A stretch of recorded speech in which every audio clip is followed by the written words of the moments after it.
Hello दोस्तों, online study point में आपका स्वागत है। और गाइज आज है 18 दिसंबर। 18 दिसंबर से बनने वाले सभी इंपॉर्टेंट करंट अफेयर्स, उनसे रिलेटेड सारी इंपॉर्टेंट डिटेल्स तथा कल की वीडियो का जो एक क्विक रिवीजन है वो भी करेंगे। और लास्ट में जो है हम कुछ जीके जीएस के क्वेश्चंस देखेंगे जो कि आपके एग्जाम्स में बार बार पूछे जाते हैं। सो ये जो वीडियो है आपकी प्रिपरेशन के लिए कंप्लीट मैं कहूँ पैकेज हो गया है।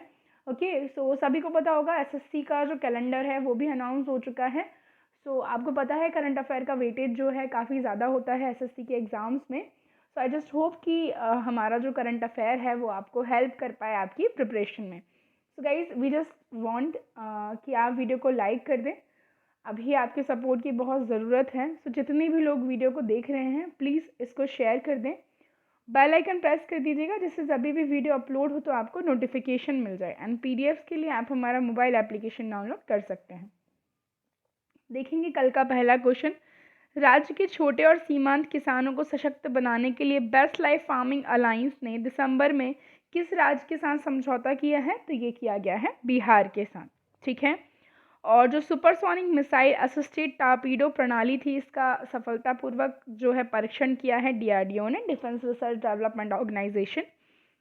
पाकिस्तान क्रिकेट बोर्ड के नए सीईओ बने हैं फैजल हसनैन। अटल इनोवेशन मिशन, नीति आयोग और भारत में हम बात करें डेनमार्क के शाही दूतावास ने जल नवाचार चुनौतियों के दूसरे संस्करण की घोषणा की है। ठीक है। भारत पेट्रोलियम कॉरपोरेशन लिमिटेड ने भाभा परमाणु अनुसंधान केंद्र के साथ हरित हाइड्रोजन उत्पादन के लिए एल्कलाइन इलेक्ट्रोलाइजर प्रौद्योगिकी को बढ़ावा देने के लिए सहयोग किया है।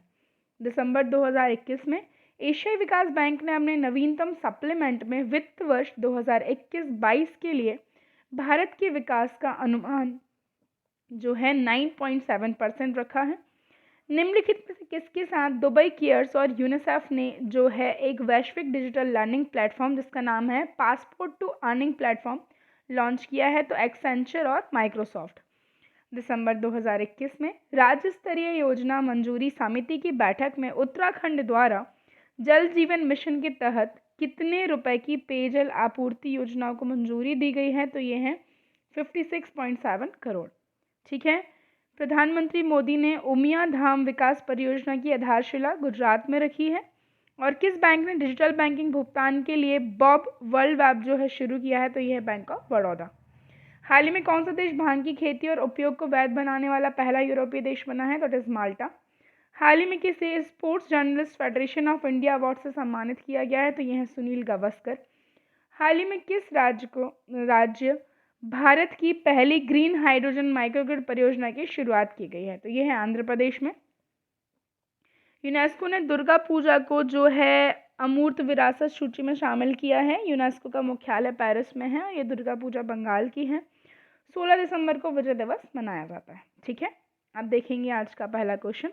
हाल ही में केंद्र ने किस राज्य के मिथिला मखाना को जीआई टैग दिया है? So recently the centre has given GI tag to the Mithila makhana of which state?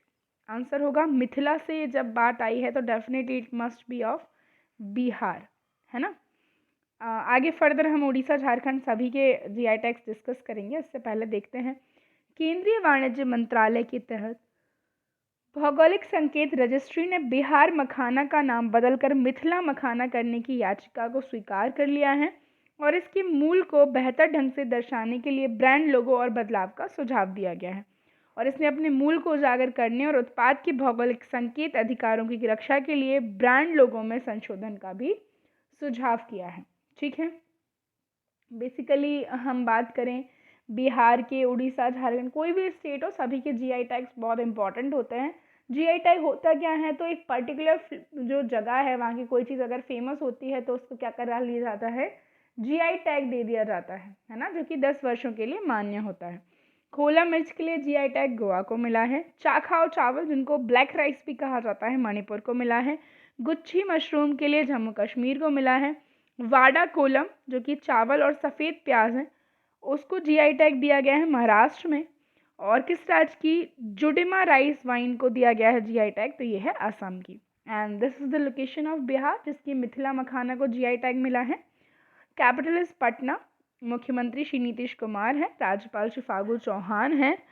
और यहाँ में हम बात करें जो पटना है वो गंगा नदी के किनारे स्थित है, ये आप याद रखेंगे। लोकसभा सीट 40 है, राज्यसभा सीट 16 है।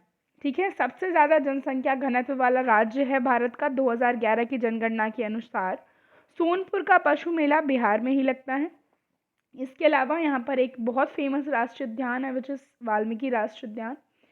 और Barauni thermal power plant, Kosi hydel power plant, ये सभी कहाँ पर स्थित हैं? बिहार में है।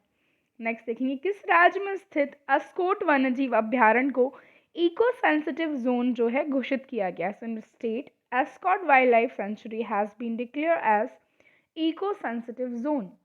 आंसर है इसका, answer is a Uttarakhand. Okay.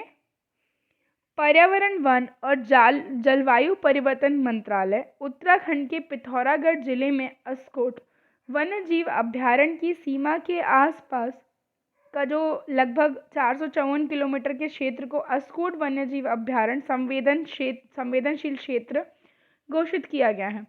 अधिसूचित क्षेत्र जो है उसको अस्कोट वन्यजीव अभ्यारण्य के आसपास 0 से 22 किलोमीटर तक ये फैला हुआ है। अस्कोट वन्यजीव अभ्यारण्य की स्थापना लुप्त प्राय प्रमुख प्रजातियों के कस्तूरी मृग और उसके आवास की रक्षा करने के लिए की गई थी। अस्कोट वन्यजीव अभ्यारण्य को मस्क डियर पार्क के नाम से भी जाना जाता है। ये आप याद रखेंगे, कहाँ पर है? उत्तराखंड में है।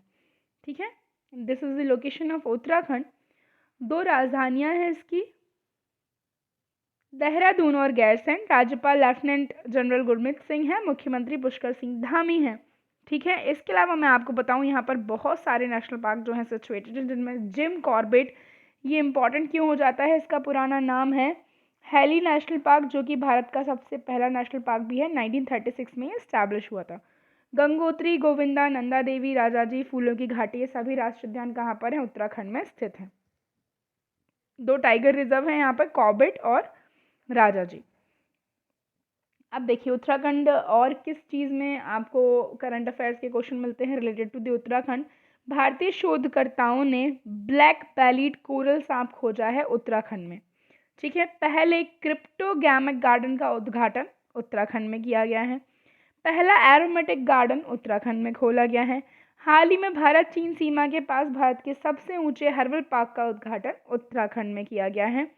और महिलाओं को सह स्वामित्व देने वाला जो अध्यादेश पेश किया है सबसे पहला राज्य कौन सा है? ये भी उत्तराखंड है। नेक्स्ट देखेंगे, कोलंबिया जर्नलिज्म स्कूल ने किस भारतीय पत्रकार को 2022 के लिए पूर्व छात्र पुरस्कार विजेताओं यानी कि एलुमनी अवार्ड विनर्स जो हैं इसके रूप में नामित किया है? So which Indian journalist has been named as the 2022 alumni award winners by Columbia journalism school? तो इसका जो आंसर है guys, it is a Malini Parth Shastri. किसको? मालिनी पार्थ शास्त्री को। इनको इमेज में देख सकते हैं आप। द हिंदू ग्रुप पब्लिशिंग की चेयरमैन मालिनी पार्थ शास्त्री को उन 4 अनुभवी पत्रकारों में शामिल किया है जिन्हें अमेरिका स्थित कोलंबिया जर्नलिज्म स्कूल ने 2022 के पूर्व छात्र पुरस्कार विजेताओं के रूप में नामित किया है। ठीक है। अब यहाँ पर अगर और ऑप्शन देखें, रविश कुमार। सो गाइस रविश कुमार है, he is the editor of NDTV, है ना, senior executive editor of NDTV. इनको जो है 2 बार Ramnath Goenka excellence in journalism award दिया गया है। साथ ही साथ ये 5वें जर्नलिस्ट हैं to receive the Ramon Magsaysay award. और ये कब दिया गया है? इनको 2019 में दिया गया है ना, फिलीपींस गवर्नमेंट द्वारा दिया जाता है, कई बार डिस्कस किया है हमने। दूसरा अगर हम ऑप्शन देखें तो ये है संबित पात्रा। तो संबित पात्रा आपको पता होगा जो है बीजेपी की नेशनल स्पोक पर्सन रहे हैं 2014 से, और अभी हाल ही में इनको जो है चेयरमैन नियुक्त किया गया है इंडिया टूरिज्म डेवलपमेंट कॉरपोरेशन का, है ना। चलिए आगे बढ़ेंगे। हाल ही में खबरों में रही मनोहरी गोल्ड टी का संबंध किस राज्य या फिर केंद्र शासित प्रदेश से है? So Manohari gold tea which was in news recently is related to the which state or UT? So the answer is Assam. क्या है सही आंसर? असम है। मनोहरी गोल्ड टी नामक असम चाय की एक दुर्लभ किस्म ने एक रिकॉर्ड बनाया है। ठीक है। इसे 99,999 रुपये प्रति किलोग्राम की रिकॉर्ड की कीमत पर नीलाम किया गया है। ठीक है। और जो सौरभ टी ट्रेडर्स ने सबसे ऊंची बोली 99,999 प्रति किलो के साथ गोल्ड टी खरीदी है। इसे सार्वजनिक नीलामी में चाय की अब तक की सबसे ऊंची कीमत माना जा रहा है। मनोहरी गोल्ड टी का उत्पादन मनोहरी टी एस्टेट द्वारा किया जाता है और इसका उत्पादन असम के ऊपरी डिब्रूगढ़ जिले में होता है। This is the location of Assam. आप देख सकते हैं नॉर्थ ईस्टर्न स्टेट है इंडिया का, राजधानी दिसपुर है, मुख्यमंत्री श्री हेमंत विश्वा शर्मा है, राज्यपाल प्रोफेसर श्री जगदीश मुखी हैं। ठीक है, और मैं आपको बता दूं असम में कई सारे नेशनल पार्क हैं, जैसे कि मानस नेशनल पार्क है, कांजीरंगा नेशनल पार्क है। कांजीरंगा तो बहुत फेमस है एक सींग वाले गेंडे के लिए, है ना। और असम में जो है ब्रह्मपुत्रा रिवर फ्लो करती है ना, और असम में ही उसको बेसिकली ब्रह्मपुत्रा के नाम पे जाना जाता है। चलिए, हाल ही में किसे टाइम पत्रिका की 2021 की एथलीट ऑफ द ईयर नामित किया गया है? देखिए, time person of the year कौन बने? एलन मस्क बने। अब टाइम पत्रिका की 2021 की एथलीट ऑफ द ईयर कौन बनी है? जो टाइम मैगजीन है इसने एथलीट ऑफ द ईयर घोषित किया है गाइस, सिमोन बिलेस को। किसको? सिमोन बिलेस को। देखते हैं इनको, ये तो इमेज है। सिमोन बिलेस को टाइम पत्रिका की 2021 की एथलीट ऑफ द ईयर नामित किया गया है। 4 बार की ओलंपिक पदक विजेता, दुनिया की सबसे सजी हुई जिम्नास्ट को अपने मानसिक स्वास्थ्य को सबसे पहले रखने के लिए सम्मानित किया गया है। ठीक है, वह टोक्यो ओलंपिक में 4 इवेंट फाइनल से हट गई थी और टोक्यो खेलों में बैलेंस बीम में एक टीम को रजत और कांस्य पदक जीतने में सफल रही हैं। ठीक है, हालांकि आप देख सकते हैं पीवी सिंधु अब ये भी पहली ऐसी प्लेयर बन गई हैं इंडिया की जो कंसेक्यूटिवली 2 मेडल्स लेकर के आई हैं, है ना। पिछली बार इनको सिल्वर मिला था, ब्रोंज मिला है। नेक्स्ट हम देखेंगे Ngadag Pelgi Khorlo. Ngadag Pelgi Khorlo is the highest civilian award of which country? किस देश का सर्वोच्च नागरिक पुरस्कार है? अब पहले तो देखेंगे किस देश का है, फिर हम इसके बारे में बात करेंगे कि आखिर हम डिस्कशन क्यों कर रहे हैं। तो ये किस देश का है गाइस? ये है भूटान का। इमेज में देखिए, ये हमारे प्राइम मिनिस्टर हैं नरेंद्र मोदी जी। भूटान ने पीएम मोदी को अपने सर्वोच्च नागरिक सम्मान नगदग पेलगी खोरलो से सम्मानित किया है। ठीक है, भूटान के प्रधानमंत्री, ये देख सकते हैं आप इनको, लोटे शेरिंग ने भूटान के सर्वोच्च सम्मान के लिए पीएम मोदी के नाम की घोषणा की है और यह सम्मान पीएम मोदी के शासन के तहत भूटान के प्रति भारत के मैत्रीपूर्ण दृष्टिकोण की सराहना के रूप में आता है। महामारी के दौरान भारत ने पड़ोसी देशों को टीके, दवाएं और अन्य आपातकालीन सेवाओं के रूप में समर्थन दिया है ना।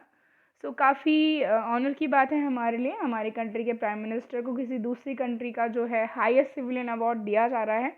और मैं आपको बता दूं, प्रधानमंत्री मोदी को अब मतलब पहले जो है सबसे ज़्यादा ऑल ओवर कंट्री में अगर हम देखें किसी का प्राइम मिनिस्टर या प्रेसिडेंट जो है उन सबसे ज़्यादा अवार्ड इनको मिले हैं। ठीक है, तो जो बाइडन के बाद सबसे ज़्यादा बेसिकली पहले थे पीएम मोदी के पास, लेकिन अब पीएम मोदी का नाम उनसे पहले आएगा।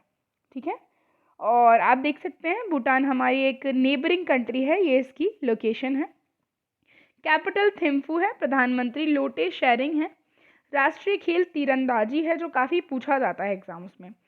Order of Saint Andrew award दिया गया है गांधी जी को रशिया के द्वारा। निशान अजुद्दीन के विशिष्ट शासन का आदेश Maldives. Champions of the earth award संयुक्त राष्ट्र पर्यावरण कार्यक्रम, है ना, United Nations environmental programme.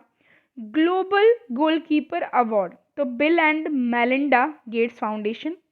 Abdul Aziz Al Saud का आदेश सऊदी अरब। गाजी अमीर अमानुल्लाह खान का राज्य आदेश अफगानिस्तान। फिलिस्तीन राज्य पुरस्कार का ग्रैंड कॉलर फिलिस्तीन। ऑर्डर ऑफ जायद अवार्ड संयुक्त अरब अमीरात। ये अवार्ड जो है हमारे ऑनरेबल प्राइम मिनिस्टर को मिले हैं।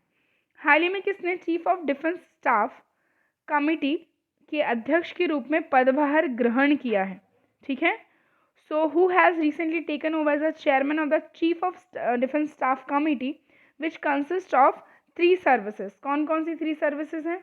तो डेफिनेटली पता ही है हमें, नेवी है, आर्मी है और एयरफोर्स है। तो इसके चीफ बने हैं अभी एम नरवणे, जो कि हमारे सेना प्रमुख हैं, उनको बनाया गया है चीफ ऑफ स्टाफ कमिटी। क्या है ये? भारत के पहले chief of defence staff general Vipin Rawat के निधन के बाद आगामी कुछ समय के लिए सरकार द्वारा अस्थायी रूप से पुरानी व्यवस्था को पुनः लागू कर दिया गया है और तीनों सेनाओं के बीच समन्वय स्थापित करने हेतु तीनों सेना प्रमुखों में सबसे वरिष्ठ सेना प्रमुख को चीफ ऑफ स्टाफ कमेटी के अध्यक्ष के रूप में नियुक्त किया है। पुरानी व्यवस्था के तहत सबसे वरिष्ठ होने के नाते भारतीय सेना प्रमुख जनरल एम नरवणे को चीफ ऑफ स्टाफ कमेटी के अध्यक्ष के रूप में इन्होंने पदभार ग्रहण किया है। चीफ ऑफ डिफेंस स्टाफ की घोषणा 15 अगस्त 2019 को की गई थी, ठीक है, और पहले चीफ ऑफ डिफेंस स्टाफ थे हमारे जनरल विपिन रावत। नेक्स्ट देखेंगे, हाल ही में किस राज्य अथवा केंद्र शासित प्रदेश ने mission Shakti living lab launch करने के लिए UNCDF के साथ समझौता किया है? विच स्टेट और union territory has recently tied up with UNCDF to launch mission Shakti living lab? Answer is Odisha. क्या है आंसर? ओडिशा है। जान लेते हैं ये है क्या। हाल ही में ओडिशा ने महिलाओं के वित्तीय सशक्तिकरण के लिए मिशन शक्ति लिविंग लैब शुरू करने के लिए संयुक्त राष्ट्र पूंजी विकास कोष यानी कि UNCDF के साथ एक समझौता किया है और महिलाओं को आर्थिक रूप से सशक्त बनाने और लैंगिक समानता को बढ़ावा देने के लिए मिशन शक्ति लिविंग लैब शुरू करने के लिए एक वित्तीय स्वास्थ्य के लिए एक वैश्विक केंद्र है, ठीक है। डिजिटल प्रौद्योगिकियों और ई-कॉमर्स के उपयोग के साथ ये महिलाओं, स्वयं सहायता समूह, ठीक है, सेल्फ हेल्प ग्रुप और परिवारों की आय और वित्तीय कल्याण में वृद्धि करेगा। यह महिलाओं की स्वायत्तता और वित्तीय स्वतंत्रता से संबंधित बाधाओं को दूर करेगा। संयुक्त राष्ट्र पूंजी कोष क्या है? इसकी स्थापना 1966 में हुई थी। मुख्यालय इसका न्यूयॉर्क में है और मुख्य कार्यकारी सचिव हैं प्रीति सिन्हा। और बात की हमने कि उड़ीसा ने जो है जो हमारा उड़ीसा है उसी ने mission Shakti living lab launch करने के लिए समझौता किया है। तो उड़ीसा की कैपिटल क्या है? भुवनेश्वर है, ठीक है। इसके बाद यहाँ पर हम बात कर लें, नवीन पटनायक जो हैं यहाँ के मुख्यमंत्री हैं, ठीक है। चलिए, और मैं राष्ट्रीय उद्यान भीतरकनिका और सिम्पलीपाल आप याद रखेंगे। इंद्रावती बांध, हीराकुंड बांध जो कि महानदी पर है, मोस्ट फेमस है, ठीक है। कोणार्क पत्थर पर नक्काशी, पट्टाशी चित्र, गंजम, केवड़ा फूल, कंधमाल हल्दी सभी के लिए उड़ीसा को GI टैग दिया गया है। नेक्स्ट देख लेंगे, हाल ही में नासा के पार्कर सोलर प्रोब ने सूर्य के ऊपरी वायुमंडल में प्रवेश किया है। नासा किस देश की स्पेस एजेंसी है? Recently NASA Parker solar probe enter the upper atmosphere of the sun. NASA is the space agency of, तो ये तो कई बार हमने डिस्कस किया है, अमेरिका की है। हुआ क्या है एग्जैक्टली जान लेते हैं। नासा के पार्कर सोलर प्रोब ने इतिहास में पहली बार सूर्य के ऊपरी मंडल में प्रवेश किया है, वायुमंडल में। 2018 में लॉन्च किया गया पार्कर सोलर प्रोब का उद्देश्य सूर्य के करीब जाकर उसके रहस्यों को उजागर करना है, ठीक है। जहां ना वहां के जांच ने वहां के कणों और चुंबकीय क्षेत्रों का नमूना लिया है, ठीक है, और सूर्य का ऊपरी वायुमंडल जिसे कोरोना कहा जाता है उसमें इसने उड़ान भरी है। नासा का फुल फॉर्म है national aeronautics and space administration. प्रशासक यानी कि इसके जो डायरेक्टर जनरल हैं वो बिल नेल्सन है। स्थापना 1 अक्टूबर 1958 में हुई है। मुख्यालय वॉशिंगटन DC अमेरिका में है। नेक्स्ट देख लेंगे, किसके द्वारा लिखित watershed how we destroyed India's water and how we can save it का विमोचन किया है? So who has released watershed how we destroyed India's water and how we can save it, written by, उसका जो आंसर है guys it is Mridula Ramesh. क्या ना answer है इसका? मृदुला रमेश। जान लेते हैं इनके बारे में। सुंदरम क्लाइमेट इंस्टीट्यूट की संस्थापक मृदुला रमेश जो पानी और अपशिष्ट समाधान पर काम करती हैं और क्लीन टेक स्टार्टअप में एंजल निवेशक हैं, उन्होंने एक नई किताब लिखी है, ठीक है, जो कि जलवायु मुद्दों पर लिखती हैं कई बहुत कुछ ये, ठीक है ना। और world wildlife fund Bharat के बोर्ड ऑफ ट्रस्टीज की सदस्य और national institute of technology Andhra Pradesh में बोर्ड ऑफ गवर्नेंस की चेयरपर्सन भी हैं। टॉप 5 बुक्स जो हैं हम यहाँ पर देखेंगे। हाल ही में किसके द्वारा रानी लक्ष्मीबाई के वकील जॉन लैंग पर बुक लिखी गई है? तो अमित रंजन है। Not just cricket a sports journey Pradeep पत्रिका ने लिखी है। और finding a straight line between twist and turns, इसका विमोचन किसने किया है? आसिका चावला ने। लाल सलामरू एक उपन्यास स्मृति जुबिन ईरानी और Raj Kapoor the master at work Rahul Rawail. कुछ क्वेश्चंस देखेंगे। रिजर्व बैंक ऑफ इंडिया का मुख्यालय कहाँ पर है? तो रिजर्व बैंक ऑफ इंडिया का जो मुख्यालय है गाइस, ये मुंबई में है। सीमांत गांधी। खान अब्दुल गफ्फार खान। विश्व का सबसे बड़ा जो द्वीप है, जो आइलैंड है, इट इज ग्रीनलैंड। अगर विश्व का सबसे बड़ा नदी द्वीप आएगा तो माजुली है, ठीक है ना। स्वतंत्र भारत के प्रथम राष्ट्रपति डॉक्टर राजेंद्र प्रसाद थे। काली मिट्टी किस फसल के लिए उपयुक्त है? कपास के लिए। कौन सा विदेशी आक्रमणकारी कोहिनूर हीरा तथा मयूर सिंहासन ले गया था? तो नादिर शाह। भारत में सबसे पुरानी पर्वत श्रृंखला अरावली है। भारत की सबसे लंबी स्थलीय सीमा बांग्लादेश। हमारे सौरमंडल का सबसे बड़ा ग्रह बृहस्पति और बिहार का शोक कोसी नदी को कहा जाता है। कल का क्वेश्चन, हाल ही में किस भारतीय गणितज्ञ को रामानुजन पुरस्कार 2021 से सम्मानित किया गया है? तो ये है नीना गुप्ता, ठीक है। और आज का जो क्वेश्चन है, हाल ही में 4.5 दिन का कार्य सप्ताह करने वाला पहला देश बन गया है। Which country has recently become the first country to have a 4.5 day work week? So आपके ऑप्शंस हैं USA, China, Afghanistan and Pakistan. आप सभी को इसका आंसर करना है। सो गाइज, ये जो थी हमारी आज की वीडियो थी, आई होप वीडियो आपको पसंद आए। इसे जल्दी से लाइक कर दीजिए, शेयर कर दीजिए अपने सभी दोस्तों के साथ। अगर आप नए हैं तो चैनल को सब्सक्राइब करना नहीं भूलेगा। मिलते हैं नेक्स्ट वीडियो में, and thank you for watching.